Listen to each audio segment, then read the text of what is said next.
Sorry, a little delay there. Before we begin, I'd like to introduce you to today's presenter, Mark Smith. Mark is sought after by the top executives to help them achieve their leadership potentials and position their organizations for long-term success. His business experience began with IBM in 1984, after which he held a senior executive positions with growing firms in the United States, Hong Kong, Brazil, and Switzerland. He's founded Leadership Resource Institute in 2010 to make leadership programs more accessible to emerging leaders around the world. With a passion and curiosity for understanding the power of great leadership, Mark has delivered hundreds of keynotes, workshops, and team interventions that have transformed organizations and the people that lead them. With that, I'd like to turn the session over to you, Mark. Good afternoon.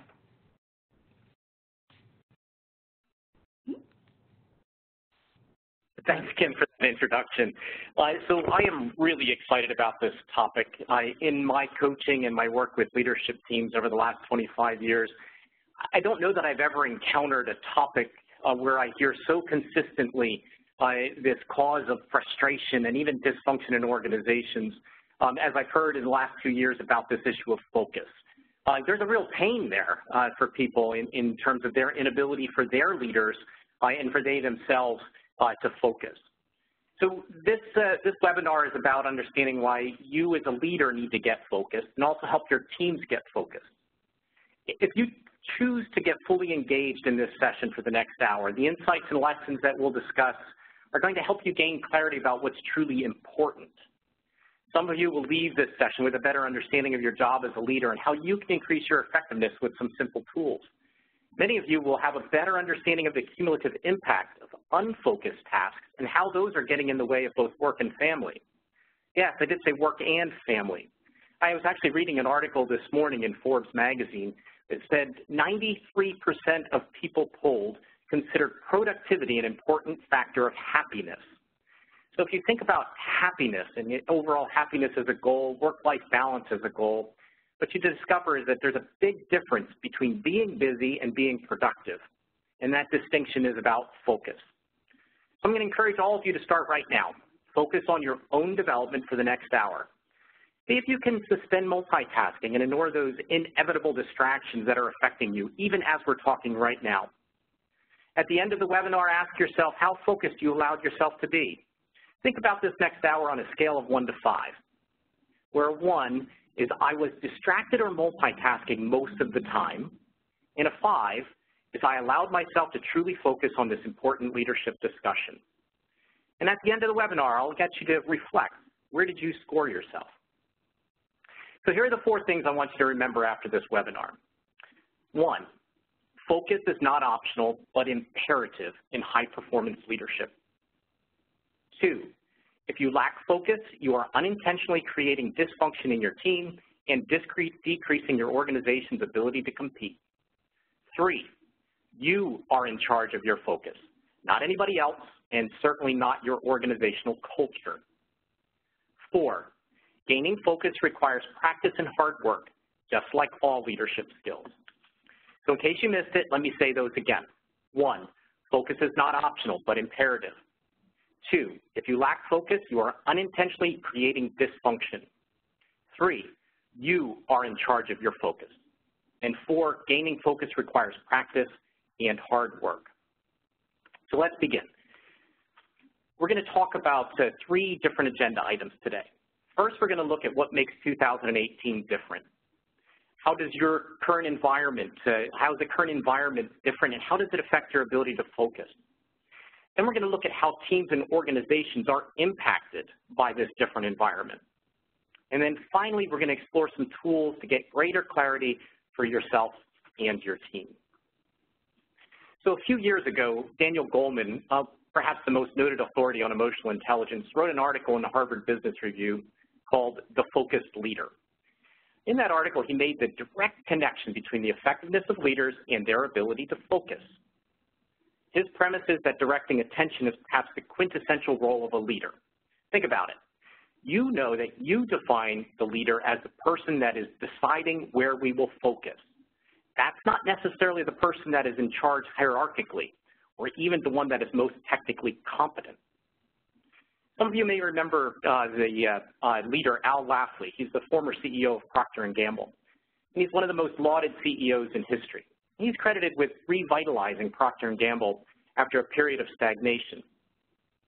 He changed the organization from let's do anything that makes money to let's focus on billion-dollar brands like Crest, Tide, and Pampers. Shortly after leaving P&G, Lafley wrote an article called What Only the CEO Can Do. And what he describes as the work of leadership, and it's so clear that it's the work of focus. Whether you're leading a task, a team, or a company, your ability to focus and focus your team is the measure of your effectiveness. That's it. Nothing else matters. This is leadership, getting your employees focused, focusing employee development, focusing energy, focusing accountability, focusing strategy. It is leadership, but it seems to be the hardest thing to do. There's a simple reality that you already know. If you cannot focus, you cannot think clearly. And if you can't think clearly, you can't lead effectively. Recently, I was working in New York City with Kareem. He's a director of underwriting in a large insurance company. Kareem said to me, you know, Mark, I can get more done in 20 minutes of total focus than in a whole day of multitasking. Think about your own calendar. The days you and your team have that are those real breakthroughs, are they resulting from 20 minutes of focus, or are they a whole day of multitasking? I asked Kareem to describe what he thought as he was commuting home on a day like that, a day where he had that 20 minutes of focus and created that breakthrough. I asked him what part of the day he remembered. And predictably, he said, that focus time was the only thing that I can actually remember from the entire day. That's because during that 20 minutes, he was doing something unique. He was thinking, not just going through the motions. I worked with Bob Pfeiffer about 20 years ago. Bob Pfeiffer took this idea one step further in his book, Double Your Profits. Bob recommends that business leaders develop 3 lists. The first list is those things that are going to grow revenues both now and in the future. The second list is those things that will reduce cost and free up investment to help you grow. The third list is everything else. His advice is to focus on the first list and don't start the second until everything is completed on the first. Then focus on the second list and don't start on the third list until everything is completed on 1 and 2. Then when the first and second lists are complete, decide if you want to go home, because there isn't anything on that third list that really requires your attention. Now, that may be simplistic, but think about how empowering it is to give yourself permission, not just to focus, but to think. If you can't think, how can you possibly lead? Incidentally, Jack Welch, the infamous CEO synonymous with General Electric, read Bob Pfeiffer's book and immediately ordered copies for every leader in GE. He inscribed in every copy, when you focus, you win. So let's pause for just a minute for your own self-assessment. And some of you have already fallen victim to those emails that are showing up in the upper right-hand corner of your screen, popping in there. Everybody you know has information that they think you cannot live without right now.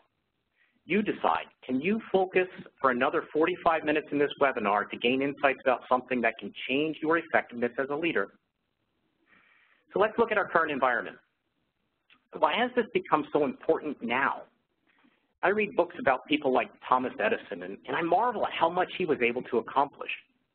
He didn't live to be 200 years old, but he was able to accomplish more than most of us could possibly imagine in a dozen lifetimes. Most of us would love to have one breakthrough in our lives, whereas Edison developed hundreds of devices that influenced lives around the world. The phonograph, the motion picture camera, and while he didn't invent the light bulb, he did figure out how to make it practical. He's even credited with the development of the first electrical power plant. Edison was a prolific inventor, holding over 1,000 patents in his name. He was also one of the first inventors to apply large-scale teamwork to the process of invention. And because of that, he's often credited with the creation of the first industrial research laboratory. Now, this is really important. In other words, he directed not only his own attention, but the focus of others. Remember what Daniel Goleman said was the work of leadership. It's the direction of attention. So he directed not only his own, but the attention of others. So was he lucky to be born in a time without mobile phones to distract him? Imagine Edison struggling to figure out how to make the first X-ray machine using radioactive material while checking his Twitter feed. And you wonder if Edison would have been less successful with better technology? Well, here's something to think about. Does having better and more tools make me less innovative? Put a powerful laptop and a mobile phone with the information of the world in Thomas Edison's hands, and suddenly, are there so many messages coming at him that he can't light a candle, let alone figure out the filament in a vacuum tube? But there's something else. There's something else maybe that he understood and mastered. He most certainly created an environment where he could focus his own attention, the attention of others. My guess is that he would master these 21st century tools in service of focus and creation, rather than let them prioritize his attention. So let's get some data from you. When you think about the leaders in your organization, including you, think about the type of work they do, all the tasks they have to perform, the communications they receive and send, the meetings they attend, and now thinking about that, decide how the ability of leaders to focus has changed in your organization in the last few years. Has leadership focus improved? Has leadership focus stayed the same? Has leadership focus gotten worse? And has leadership focus gotten much worse? Go ahead and take just a minute or two and choose what you think is most appropriate response for the leadership in your organization.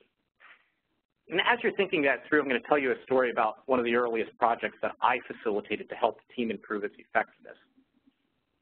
The spring of 1991, shortly after the end of the Gulf War, also known as Operation Desert Storm or the First Gulf War, I was working with a team of intelligence specialists from Canada, France, Qatar, Saudi Arabia, the UK, and the US to understand the lessons from that unified military action.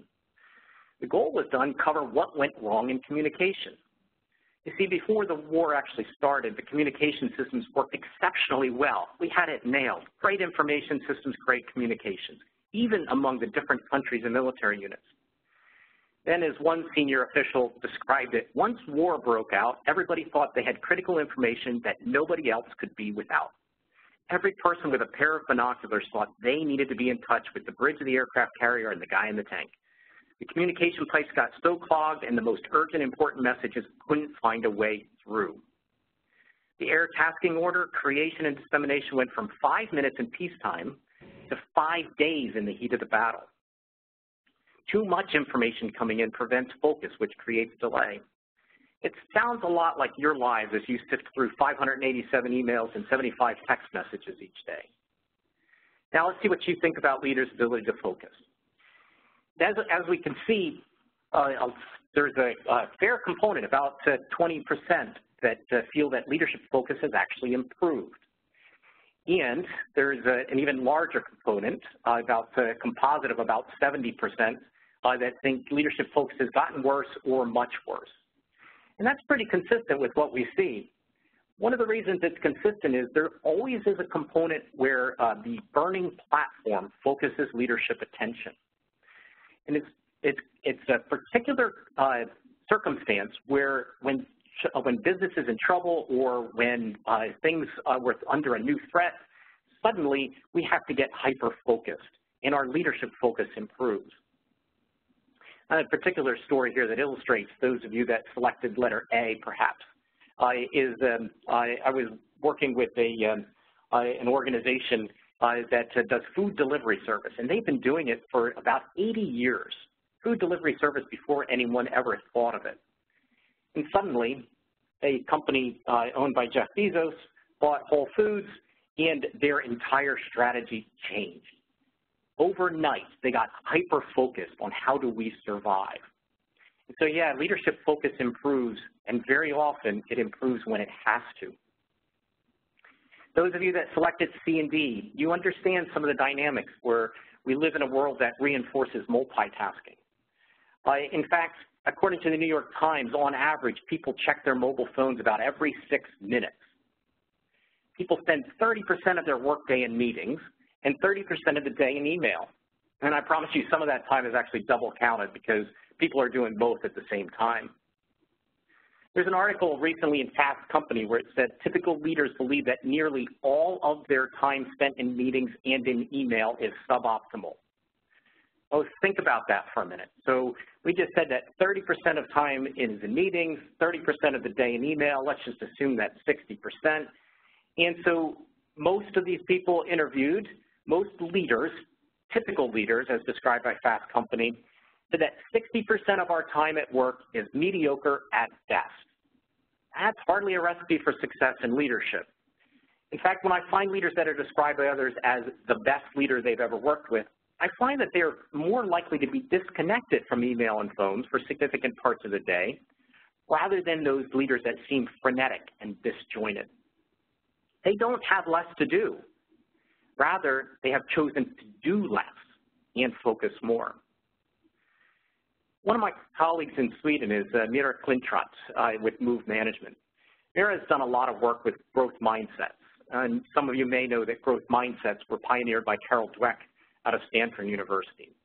And she's also done a lot of work with Kahneman's work on System 1 and System 2 thinking. System 1, simplistically, is about logic, how we use logic to solve problems. System 2 is about intuition.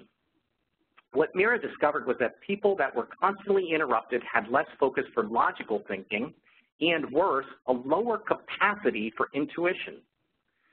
As humans, we depend on intuition for superior decision making because the brain is spotting patterns that allow us to make those decisions and make them quickly. So think about this. After being interrupted, it takes a person about 4 minutes to get refocused on a complex problem. So if someone is highly focused on a complex problem and I knock on the door and ask, do you have a minute? It seems like a simple, innocuous kind of question. If it takes them 4 minutes to get refocused, I just cost them 5 times what I requested from them. Have you ever interrupted someone with a semi-important text, phone call, or knock on the door that could have waited? 4 minutes to get refocused. And what happens during that 4 minutes when they are getting refocused? Another call or text or knock. If we're checking our phones every 6.5 minutes, we can never get to a place where our brains have even a chance to make good decisions. So we know there are some things that are different now. These issues don't make it impossible to focus, but they do present some new challenges for you and your team to do your best work. Interestingly, you're not only the victim here, but you're also likely contributing to the lack of focus of others. So as we move to the next segment, I just want to remind you the 4 things that I wanted you to take away from this webinar. Number 1, and we've spent some time already on this, focus is not optional, but imperative in high-performance leadership. Think about what Daniel Goleman said. It is the imperative of the leader to focus attention. Number 2, and we've already made some allusions to this, if you lack focus, you are unintentionally creating dysfunction in your team and decreasing your organization's ability to compete. We're going to talk more about that in the next few minutes. Number 3, you are in charge of your focus, not anybody else, and certainly not your organizational culture. And number 4, gaining focus requires practice and hard work, just like all leadership skills. So I'd love to get some ideas from you next about leadership and levels in general. So as we open up the next poll, I want you to think about the leaders at different levels in your organization. Think about the discrete messages they send. Now, before you answer, I'm not looking for you to talk about the frequency of the messages, but how many different and unique messages do they send? So which level of leadership do you think has the most number of unique or different messages in a given day or week? Is it the executives at the top of the organization, the middle leaders of leaders, or frontline leaders? And Terry Pierce, who is the author of Leading Out Loud, was one of the first people to treat leadership communication as a discipline. And he did a lot of work in this area, looking at discrete messages sent by leaders. And he noticed that as leaders rose in the hierarchy, something changed about their messaging. So let's take a look at what you came up with in terms of where are those messages being sent.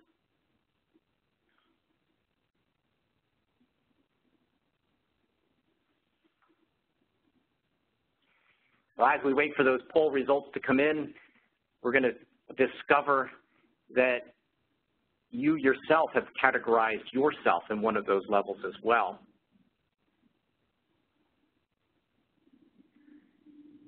So I'm not seeing any results. 10 seconds, so 10 seconds we'll have some results on, in a given day, which level of leader is most likely to send the greatest number of unique messages.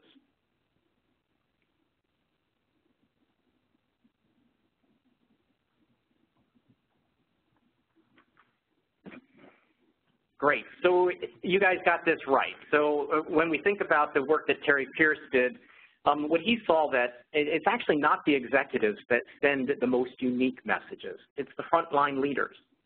And the reason it's important because the leader has to be clear.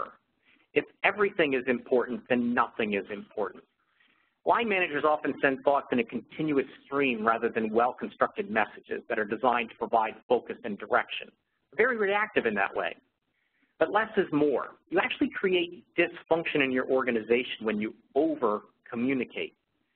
If you want your people to think, you need to give focus, not a lot of words. This means you have to focus, which means you have to think. One of the most important things in leadership communication is to plan your communication. We don't spend a lot of time doing that. When we get a text message, we immediately reply to the text message.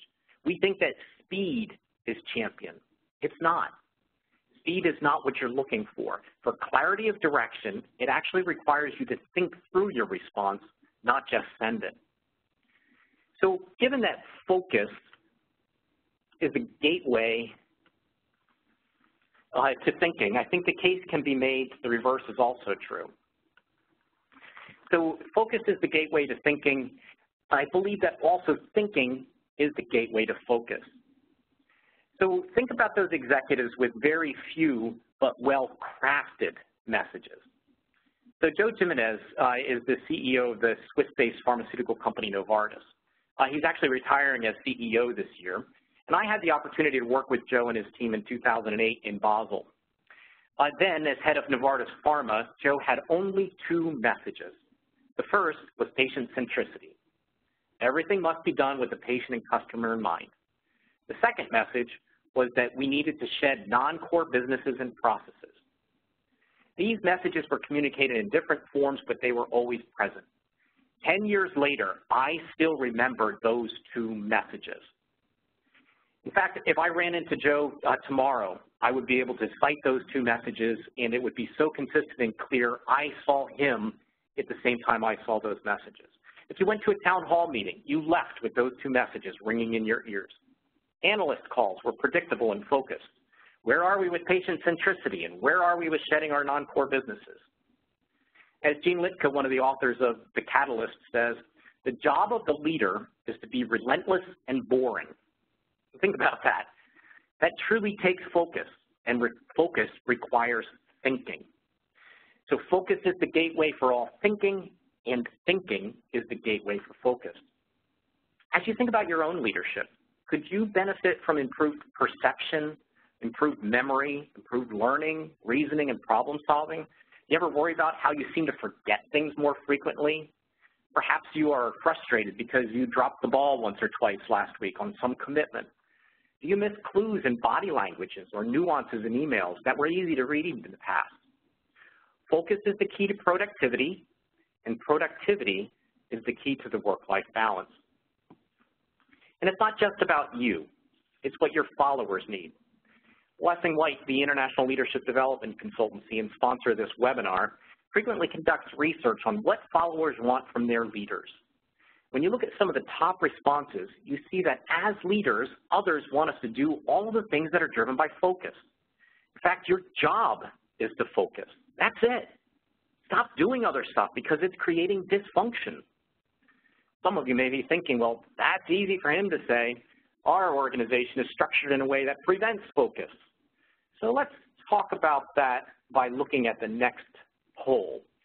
So when you think about the number of, the percentage of managers in your organization that are working on more than one team concurrently, I think across the organization, what percentage of managers in your organizations do you think work on one or more than one team concurrently? So this includes matrix teams, task forces, product teams, cross-functional teams, advisory boards, all of these.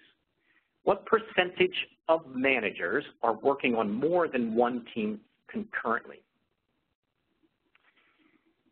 So very few people have a complete understanding of how multi-teaming affects their organizations, their teams, and their individual employees. For example, top leaders in a professional services firm were surprised to learn who in their organization was most pleased by multi-teaming. First-year associates worked as many as 6 projects in a week, which at a glance seemed like a lot, but then the number rose steeply with tenure, where employees worked on as many as 15 projects in a week once they reached the 6-year mark.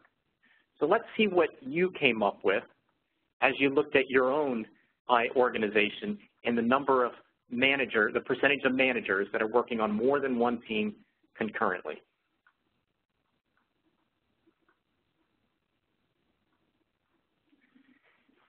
Yeah, so what we're seeing is about 66% of you said that it's 50% or greater. So if it's 60% are working on more than one team concurrently. So we know that in an article written by Mark Mortensen and Heidi Gardner called the Overcommitted Organization. This was published in Harvard Business Review late last year. This article actually was pointed out to me or brought to my attention by my colleague, Stace Williams. It's called the Overcommitted Organization. Stace works with senior leaders at a multinational research and manufacturing company that prides itself on well-defined and executed matrix model. They view the matrix model as one of the critical factors for their success. So in the Overcommitted Organization, Mortensen and Gardner write that demonstrating how this multi-teaming can be most negatively impactful on the leaders, especially in the middle tier of an organization. So if you look at the graphic, at that level, that middle tier with about 5 to 10 years of experience, these people are both leading and participating as an individual contributor in up to 16 teams. That's an astounding number. That means 30 minutes per team per day, or, as is usually the case, a much, much longer day. The impact is a loss of focus, which results in a loss of productivity, and as we heard in the Forbes article that I mentioned at the very front end, loss of productivity means a loss of happiness. This leads to an unbearable level of stress. Bob Rosen, who is a friend of mine and author of a leadership book called Just Enough Anxiety, talks about the space between too little anxiety, where organizations are complacent or stagnant, and too much anxiety, where organizations are frenetic. I actually started my career with IBM in 1984. And in 1984, IBM was at the top. They were the entire tech industry. They were one of the most profitable companies in history, one of the most recognized brand names, at the top of the list of the best places to work for. And we had too little anxiety because we didn't want to rock the boat. We didn't want to be that person that put that success at risk. 7 short years later, the company was almost bankrupt. We had become unfocused because we didn't have enough anxiety. Most of you already know what a too much anxiety organization feels like, that frenetic pace where everyone is overcommitted and nobody can keep focused because there's so much to do, changing priorities and not enough resources. Dr. Rosen describes instead an organization that is energized, engaged, and motivated because there is just enough anxiety. Interestingly, the organization with too little anxiety and the organization with too much anxiety have one thing in common. They both lack focus. The former lacks focus because they don't know where they are going, and the latter lacks focus because they are going in too many different directions. High-performing teams create just enough anxiety by creating focus. So when you think about the team that you lead, how focused are you allowing that team to be to create just enough anxiety? So as you think about those teams, think about the teams that you work on and the teams that you lead. What symptoms do you see? Do you see people wasting time on activities that don't seem to add value? Perhaps team members perform in silos without true collaboration. Unfocused teams also suffer from a lack of trust because they don't share a common accountability. The first step in creating a high-performing team is to create and sustain focus. A team is not capable of being a best team unless they have focus. We often see that teams are under severe threat, fighting for their very existence in the face of overwhelming odds or a dire set of circumstances. These are the teams that often emerge as the best teams. Even for those of you that submitted the poll results earlier that said your team is even more focused now, it's quite possible that your team has that laser focus because it's imperative. High-performing teams don't waste time because the direction is clear and decisions are actually simple. When we already agree the criteria for decisions, the process is quick, even with the necessary debate, challenging, and consensus among team members. Focused objectives drive focused teams. A year or two ago, I did some work with a large online retailer in the custom t-shirt business. In working with the team to drive higher performance, I discovered they all felt that lack of focus was the key challenge for the team. I listened to them discuss this particular problem, and actually, while they were discussing it, I witnessed the lack of focus in that conversation. They stopped listening to each other, the conversation meandered and went down unexpected paths until it finally petered out with any resolution. So after we talked about what I just witnessed, after we debriefed that exhausting conversation, the team developed a mantra that went something like this: focused objectives drive focused agendas. Focused agendas drive focused meetings. Focused meetings drive focused decisions. Focused decisions drive focused action. Focused action drives focused business results. Focused business results win. That all started with focused objectives. So this team took this on board and started holding each other accountable for focus.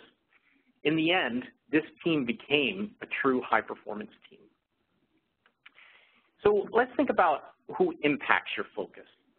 Clearly, everybody does.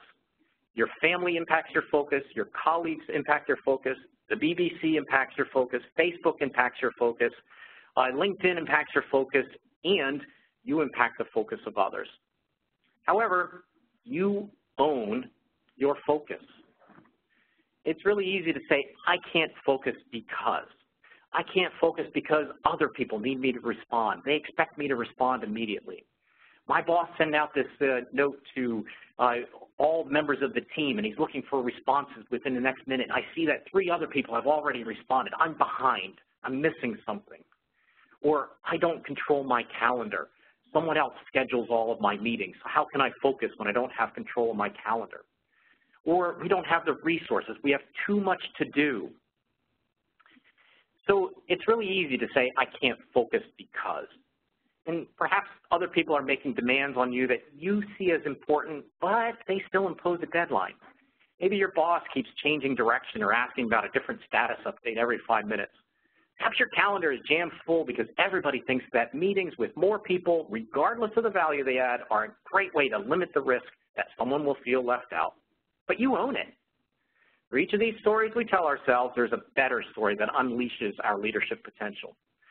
Rather than saying, I don't control my calendar, the focused leader says, I have to be choiceful about where I will add the most value. Where an unfocused leader says, we are overcommitted because we don't have the resources.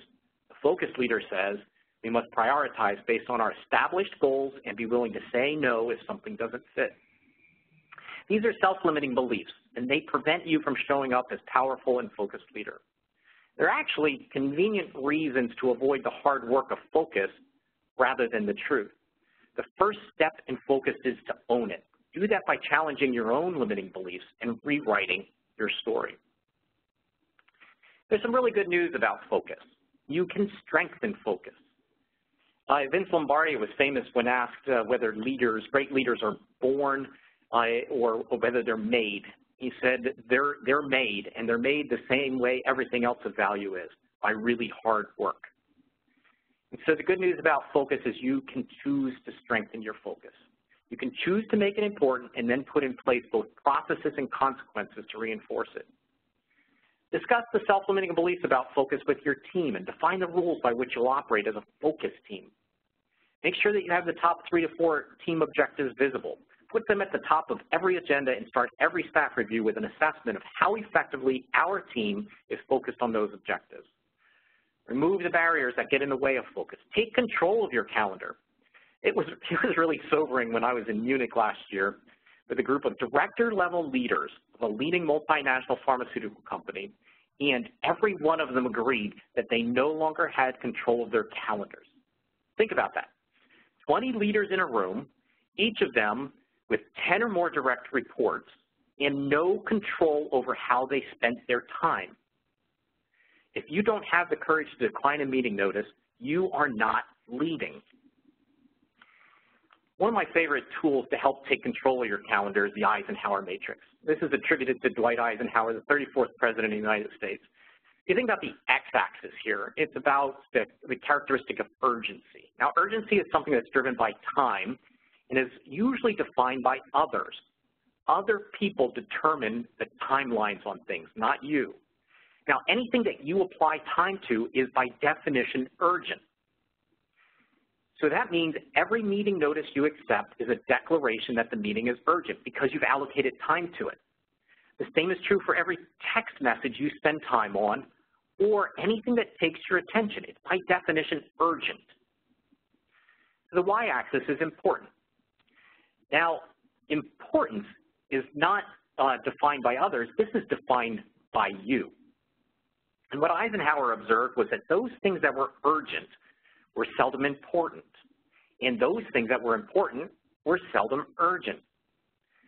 It is interesting when you think about it is you could probably decide on some particular circumstances where he's absolutely right. Is strategy important? You bet it is. Is it urgent? No, probably not. How about employee development? Is that important? Well, yeah, we say it's one of our critical values, that thing which we lean on the most. Is it urgent? Well, pretty easy to move it out. Pretty easy to postpone that call because I've got something else coming in.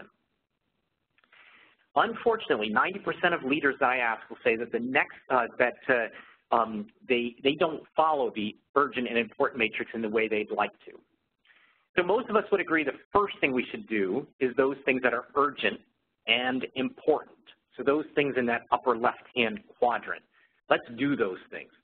They're important to us and they're time sensitive. I've allocated time to them. 90% of leaders that I ask will say the next thing they do are those things that are urgent and not important. Why? Well, there's pain in saying no to something that is a deadline for others. We have to have this by the end of the month. We always have it by the end of the month. Or this meeting is taking place and you need to be there. So there's pain in saying no to something that has a deadline for others. The third thing many of us will do is actually that thing that appears as not important and not urgent. And that's the easy stuff to get off the list. I often quip that, I love putting lists together that have things on them that I've already accomplished. How gratifying it is to be able to scratch that off the list. Well, that's not urgent nor important, right? And so we use that for third, and that leaves all of the things that are important and not urgent for last. So leadership is about you deciding where to focus attention, and that's on those things that you decide are important.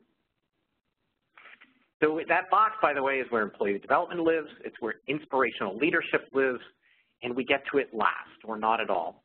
The focused leader knows the urgency of doing what is important. So now you know that focus is not optional, but imperative in high-performance leadership. And if you lack focus, you're creating dysfunction in your team or decreasing your organization's ability to compete. You also know that you're in charge of your focus, not anybody else, and certainly not your organizational culture. Let's talk about where to focus and begin building that muscle, because gaining focus requires practice and hard work, just like all leadership skills. So first, focus on delivering results. The team exists in the service of the organization, and as a high-performing team, you have an accountability to the enterprise. Second, there is one activity that is important and not always urgent, but becomes urgent when the team breaks down. Spend time working on your team to strengthen the dynamics, build trust, and ensure focus on the shared objectives. We get so busy working in the team, crossing tasks off our list, but if we allow the team to break down, and it will over time, we've missed a real opportunity. And when it becomes urgent, it's often too late. So make the internal working on the team important and urgent. Third, focus on your strategic choices. That is to say, don't just focus inside, but connected with outside stakeholders. And finally, be sure that you are focused on the future. Change is coming. The focused leader is the one that creates the change, and that requires focus. So I want to close with some key actions that you can begin practicing immediately to gain focus. First, say no. If something is getting in your way of focused priorities or even your ability to focus on a task, you own it.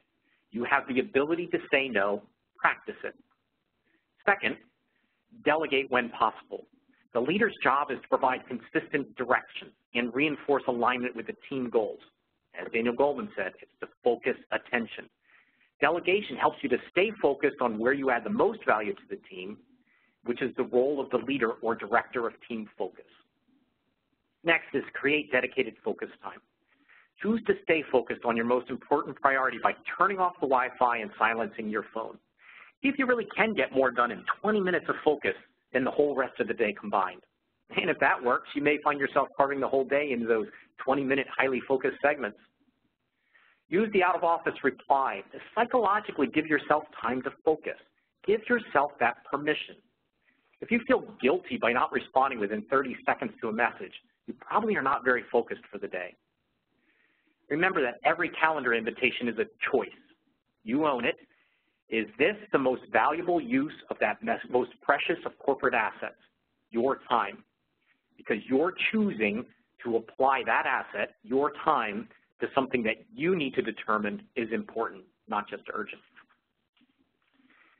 Next is to crystallize and keep those top 3 to 4 team objectives visible.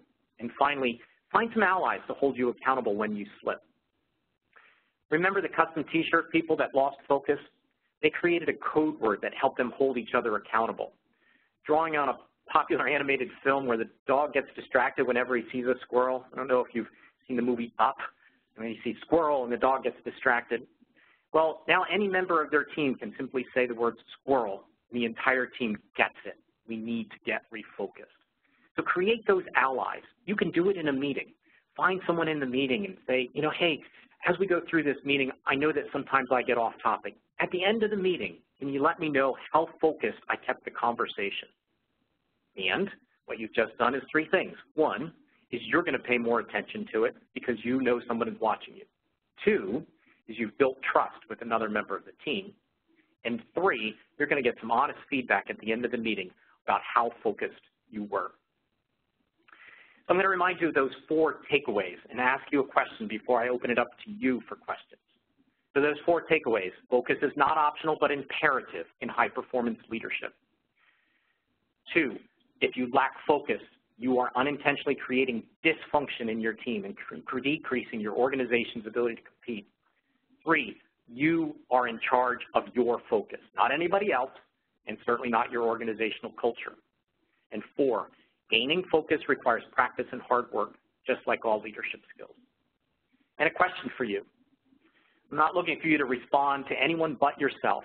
On a scale of 1 to 5, how effectively did you stay focused on your own development in the last 45 minutes without succumbing to checking the emails or texts, where a 1 is I was distracted most of the time, and a 5 is I gave it both important and urgency. Now let's open it up for questions. Thank you, Mark. That was a great presentation. I will tell you my response was a 5, and that's very hard for me to say, and it was a really great presentation, and I appreciate it. I think anyone would gain from it, whether you're leader of an organization, the leader of a club, or just the leader in your household. So I appreciate you taking the time to do this presentation today. And I'd also like to just remind people, if you have a question for Mark, just add it to the Q&A module on the right side of your screen, it should be. I also just want to remind everybody that you will be receiving a copy of the recording and the slides. And within 24 hours, you should get them to the email address that you provided when you registered for today's session. Oops. Sorry, I thought I was on mute. So let's get to questions. Are you ready, Mark? Yeah, I'd love to. Okay, great. So here's one. As millennials become leaders, Do you think there's greater challenges to getting these individuals to focus given their kind of addiction to social media, texting, and cell phone use? Wow. So first, I'm very careful about assigning an entire generational block with a certain set of characteristics. And we also know that there's a reason why people are attached to their phones, regardless of their age or their generation. There's actually several reasons. One is they're useful. They're helpful tools.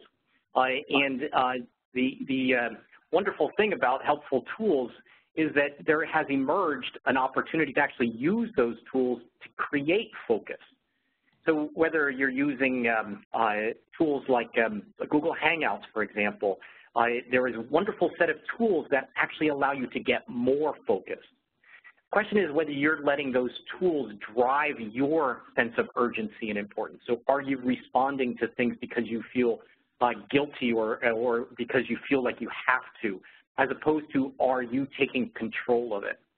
So I think what we see is that millennials can actually lead the way because their fluency with tools, if you invite them into a conversation that says, how do we take the tools that are available out there and actually create focus through those tools, I think you'd be astounded at the kinds of things that they develop.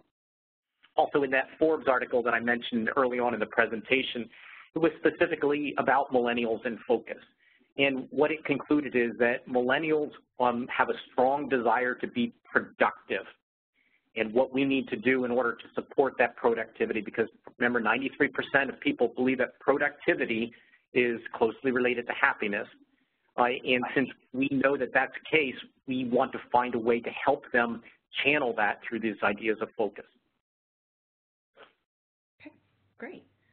Okay, here's one. How does a leader know when they've moved to the point of greater effectiveness? Yeah, thanks for the question. So how does a leader know when they've moved to this point of greater effectiveness through focus? I actually had this conversation, very similar conversation not too long ago with one of my coaching clients. It asked me the same thing. She said, you know, how do I know when I'm there? And I said, each day on your way into work or as you're organizing your thoughts for the day, declare what are the 4 key things that you want to accomplish in the day or where you want to place that great preponderance of focus. What do you want to accomplish? And at the end of the day, when you're recapping or thinking it through on your commute home or wherever, say, what 4 things did I accomplish today?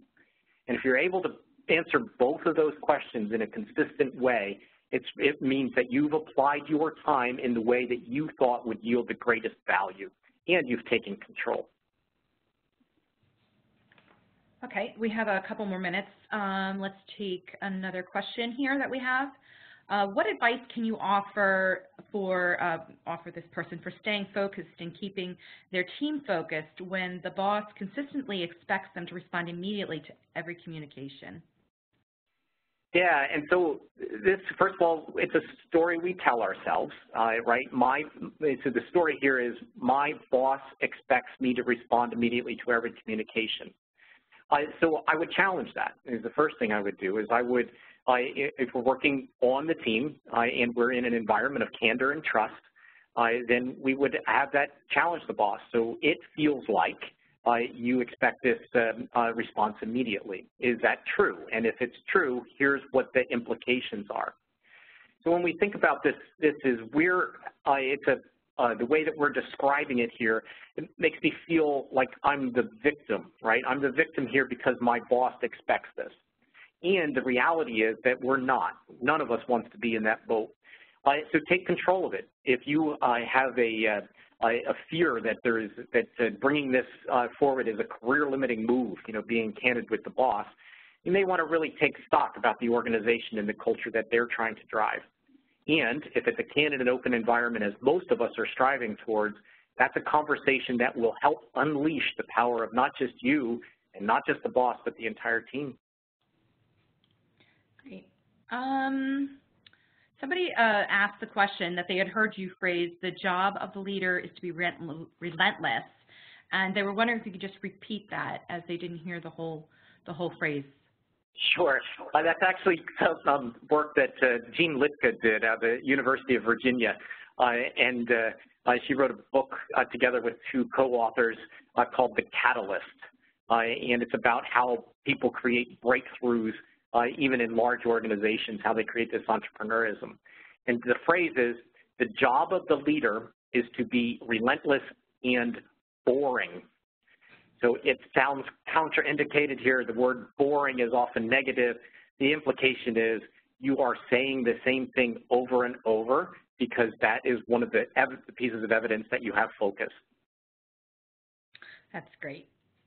Okay, so let's have time for one more question, and then we'll wrap things up. So finally, somebody was wondering if there's any specific examples of leaders that you've worked with before and after that have provide specific examples of leaders you have worked with before and after specific to focus. Yeah, so so I'll approach that in a very general way and try and get specific as well. So when working with a leader around focus, it's first to allow them to come to a conclusion. One of my favorite things to do is ask them what's important to you. And then I ask them to show me their diary or their calendar and their task list. And then I ask them, so this is how you're spending your time. Why doesn't it reflect what's important to you? And so then they actually work with that. I worked with a leader at a large food company, and they were the manufacturing facility, his chief of operations for a manufacturing facility near Richmond, Virginia. He suffered from this and didn't realize it. He was sending messages as a way to direct specific tasks as opposed to create the sense of direction for the team. And those are very different things. When you think about what the role of leader is, it's not to send messages frequently about the specific tasks, but to create those guardrails, those things that say, here's where we're headed together. And what he was able to do is transform his leadership simply by thinking about each of the emails he sends, the text messages he sends, and even his staff meetings to create a whole different feel to the direction he was providing. I'll give one specific example here. The specific example is for his staff meetings. So a traditional staff meeting is the leader goes around the table and asks each member of the team to give an update, right? And so each member of the team is going to give an update. And while you're doing that, the other members of the team, we know what they're doing, right? They're checking your text messages, they're doing their email. They have full permission not to engage in that conversation. What it does is it reinforces those silos. It reinforces that the hub and spoke kind of relationship with the leader. What he did is he changed his staff meetings such that they now became collaboration meetings, and it sounded more like this.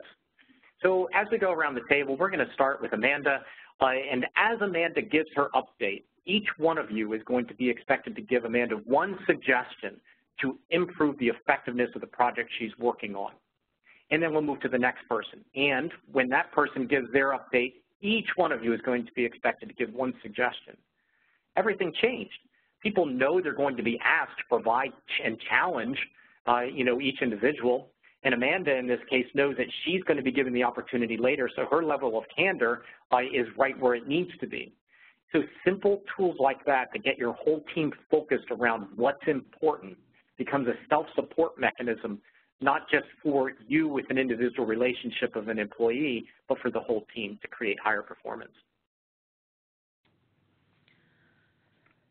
Thank you, Mark. That was great. I think it's about time we can wrap it up for this session. First of all, thank you very much for taking your time today to present for us. And I want to thank everyone who attended for your time and attention, or focus, I should say. We hope that you'll join us again for future webinars. Registration for all of our other webinars is at our webinar page at gpstrategies.com. And again, I want to thank everybody for coming and to have a great day.